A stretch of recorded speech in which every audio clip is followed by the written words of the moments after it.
Call it a gathering of storm clouds, or an aligning of the planets. Maybe it was a carefully planned pattern of fate's dominoes when knocking down that first tile could start a motion that almost couldn't be stopped.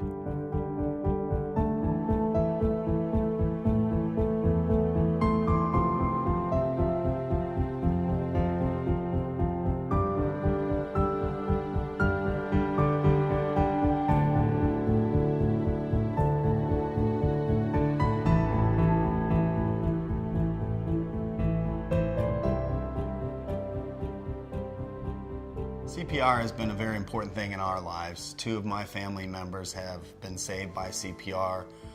We knew as a family that we needed to get involved, and we tried to figure out a way that we could create an awareness and have people understand the importance of CPR.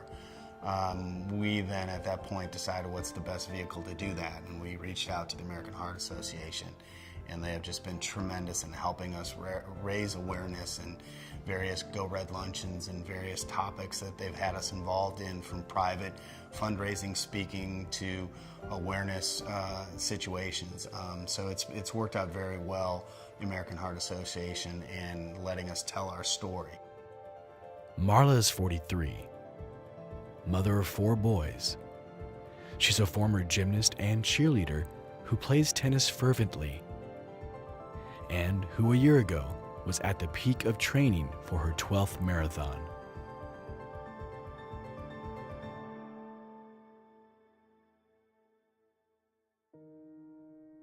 It was a long weekend because it was the peak of her training for the marathon. So I believe she ran, an 18-mile on Saturday and a 19-mile on Sunday. And then we were playing in a tennis tournament. She was running in the morning, and then we're out in the hot day in the afternoon. So it was, for her, a very, very long day full of activities. We got back from the tennis tournament, and, typically late afternoon, we're busy feeding the kids, getting everybody ready for bed. Again, I am a tennis fanatic, and the U.S. Open happened to be on TV, so I was anxious to watch all the matches. Carrie and I started watching TV together, like after we got the kids down to bed. We were watching one of the matches, and Carrie decided that he wanted to go to sleep. He didn't want to watch the end of it. And he snores, so I went upstairs to our guest room so that I could continue watching the match that was on. I'm not a very sound sleeper, so a TV on for me is not very good. So she said, well, I'll go up to the 3rd floor, watch TV, so you can fall asleep. So about 9:15 or something, I think she went up to our 3rd floor bedroom to watch TV, and I went to bed. And at this stage, I have no memory. I have no memory of even the weekend. Not sure if I even turned the TV off. Don't remember any of this, but at some point I woke up and I must have been feeling clammy or sweaty or lightheaded, but for whatever reason, I went into our bathroom, our guest bathroom on the 3rd floor, and was turning on either the bathtub or the shower. I think about 1 o'clock, 1:30 in the morning, I kind of came out of a deep fog, and there was some kind of noise. I couldn't quite figure out what it was. Just remember kind of falling back into a sleep, and then, maybe 30 seconds later, whatever came out, and like, okay, what is that? And I could hear the water running outside our bedroom, the pipes up to the 3rd floor. And so I was thinking, well, it's kind of late for someone to be taking a bath. Maybe I should go up and check on her. And I have no idea why I decided to go up and check on her, but I did. His first thought was, oh my gosh, she turned on the water and went down to the kitchen and left it running, because it had been running for so long. And I got out of bed and walked down the hall and up the 3rd floor stairs. And as I got into the room, she was not in bed, and I walked towards the bathroom. I could hear the bath running, and as I got closer to the bathroom door, I stepped into just puddles of water on the carpet.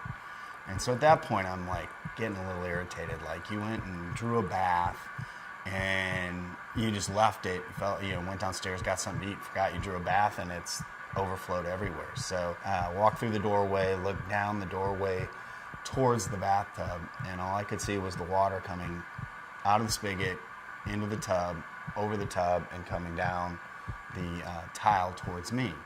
He didn't see me yet because I was on the bottom of the bathtub. Like, I wasn't hanging out of it. And when he stepped in and saw me, I was blue. I hadn't been breathing. I had been underwater for quite a while, and my heart had been stopped for a while.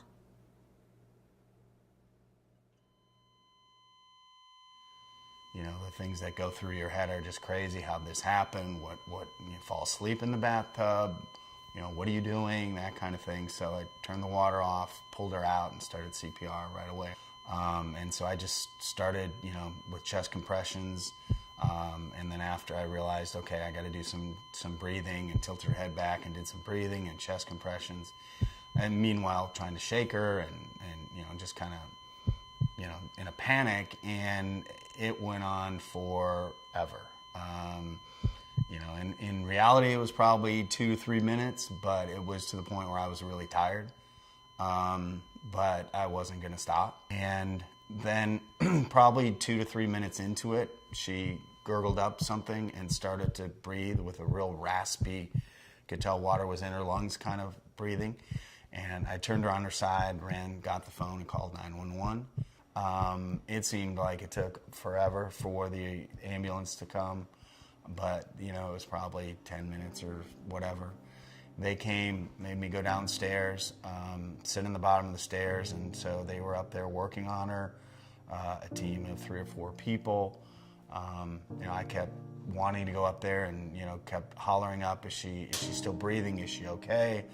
They were not really responding to me. They were obviously busy working on my wife, so that was obviously key.